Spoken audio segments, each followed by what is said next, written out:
অগণন মানুহ আজি মাজুলীত এনেকুৱা মাজুলীত মিটিংটোতো আগত হোৱাই নাই।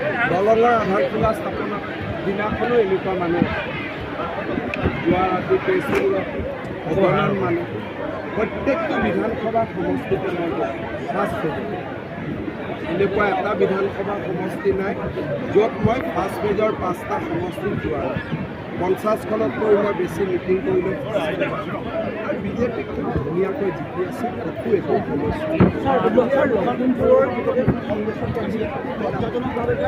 যোৱাকালি গধূলি কোনোবা এজন মানুহে মোক এটা ভিডিঅ' পঠাই দিছে।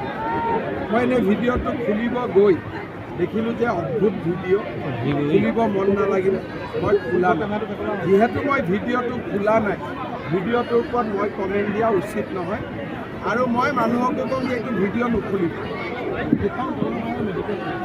চাওক মাজুলীত বহু দিনৰ পৰা ৰাইজে কৈ আছিল যে এখন মেডিকেল কলেজ লাগে, কিন্তু দলং নহ'লে মেডিকেল কলেজ বনাইতো কোনো লাভ নহ'লে কাৰণ ডক্টৰ নাথাকিলে। এতিয়া আমি দলং শেষফাললৈকে লৈ আহিছোঁ। গতিকে 25 চনৰ মাজভাগত আমি মাজুলীত মেডিকেল কলেজৰ কামো আৰম্ভ কৰাৰ প্লেনিং কৰিছোঁ, যাতে দলঙো হৈ যায়, লাহে লাহে মেডিকেল কলেজখনো ৰেডি হৈ যায়। আৰু ইয়াত যিখন মেডিকেল কলেজ হ'ব লগত BSc নাৰ্ছিং কলেজো থাকিব, ডেণ্টেল কলেজো থাকিব, লগত আয়ুৰ্বেদিক কলেজো থাকিব। মেডিকেলত 100 চিট থাকিব, লগতে যিহেতু এখন আধ্যাত্মিক জেগা আয়ুৰ্বেদিক উইঙো থাকক, ডেণ্টেল কেয়াৰৰ বাবে ডেণ্টেল কলেজো হওক, নাৰ্ছিং স্কুলে নাৰ্ছিং BSc নাৰ্ছিঙো হওক। খুব ধুনীয়া পৰিকল্পনা 25 চনত মোৰ ইলেকশ্যনৰ আগতেই মাজুলীত মেডিকেল কলেজৰ আধাৰশিলা। মাজুলীত কিমান লিড ল'ব? মাজুলীত কিমান লিড ল'ব আপোনালোকে? মাজুলীত মইতো ভাবোঁ মাজুলীত কংগ্ৰেছ দলে সৰ্বানন্দ সোণোৱাল ডাঙৰীয়া মুখ্যমন্ত্ৰী হৈ ইলেকশ্যন উঠোঁতেও মাজুলীত 30-35 হাজাৰ কংগ্ৰেছে ভোট পাই থাকে। এটা কংগ্ৰেছৰ ভোট আছে, কিন্তু এইবাৰ মই ভাবোঁ সেই ভোট বেংকটো নোহোৱা।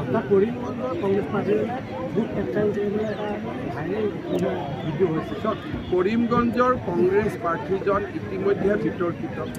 তেওঁ এটা জনগোষ্ঠীৰ বিষয়েও খুব ঘৃণনীয় মন্তব্য কৰিছে। তাৰ পিছত মাজতে তেওঁ ISR হৈ ওকালতি কৰাৰ কথাও ক'লে। তাৰপিছত এতিয়া বুক কেপচাৰিঙৰ কথাও কৈ আছে। মই ভাবোঁ যে ইলেকশ্যন কমিশ্যনে তেওঁৰ বক্তব্যসমূহৰ ওপৰত নজৰ ৰাখিব লাগে। গৌৰৱ গগৈয়ে খুব ডাঙৰ ভুল কৰিছে। ৰাম মন্দিৰৰ দিনাখন তেওঁ যিখন নাটক কৰিলে, তেওঁ কলিয়াবৰৰ MP আছে। কিছুমান মানুহে ক'ব খোজে যে গৌৰৱ গগৈ সৰব সংসদ আছে। এটা কথা মোক কোনোবাই দেখাই দিয়ক, সেই ব্যক্তিসকলক মই তেওঁলোকক চেলেঞ্জ কৰিম যে সংসদত তেওঁ কলিয়াবৰ সমষ্টিৰ হৈ এটা শব্দও কেতিয়াবা কৈছে? তেওঁ যোৰহাটৰ হৈ এটা শব্দও তেওঁ কেতিয়াবা কৈছে? তেওঁ মাজুলীৰ হৈ এটা শব্দও কেতিয়াবা সংসদত কৈছে? ৰাহুল গান্ধী জিন্দাবাদ ক'বৰ কাৰণে আমাক সৰব সংসদ নালাগে, অসমৰ সমস্যাৰ কথা ক'ব পৰা সংসদ লাগে। গৌৰৱ হৈছে গান্ধী পৰিয়ালৰ এজন মুখপাত্ৰ, গান্ধী পৰিয়ালৰ প্ৰভুভক্ত এজন ব্যক্তি। অসমৰ ৰাইজৰ কথা 10 বছৰ সংসদত এটা শব্দও কোৱা। মুখ্যমন্ত্ৰী হিচাপে কেতিয়াবা সংসদত মানুহে কথা ক'লে আমি সাহস পাওঁ, আমাৰ কাম কাজবিলাক সহজ হৈ যায়। তেওঁতো আজিলৈকে একো কথা নোকোৱা নাই। অসমত সংসদত গ'লে খালি মণিপুৰ মণিপুৰ মণিপুৰ কৰি থাকে। আৰে তেওঁ মণিপুৰত যোৱাই নে মণিপুৰৰ নাতিনি? যে দিনে ৰাতিয়ে মণিপুৰ মণিপুৰ কৈ থাকে আৰু আমাৰ ইয়াৰ কিছুমানে কৈ থাকে নাই নাই তেওঁ বহুত কথা ক'লে। এনেকৈ কৈ আমি অসমখনত আমি সদায় পিছ পৰি আছোঁ। আহোমৰ অনুষ্ঠানত বা আমাৰ কীৰ্তন ঘোষা অনুষ্ঠানত কিবা কিবি দেখা নাযায়। তেওঁক আপুনি মেডাম মিফিটো নেদেখিব, নাম ঘোষাটো নেদেখিব, বৰপেটা সত্ৰটো নেদেখিব, মাজুলীৰ ভাওনাটো নেদেখিব, সেইবিলাক নাই।